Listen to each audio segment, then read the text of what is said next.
नमस्कार सांग मैंने आपण मानक स्वागत जनावि मो चैनल डुडू भाइब्स को। आज एक पवित्र परंपरा दिन आम घर पर आज हूँ शशुर जेजेबापा श्राद्ध वर्षिकिया।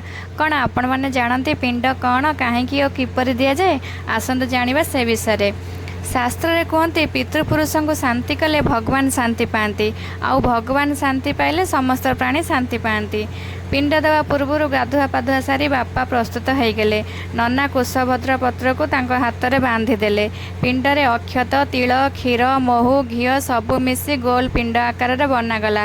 नना मंत्र उच्चारण कर से पिंड को जेजे शशुर को समर्पण कले सरी जेजेबापा को समर्पण कले।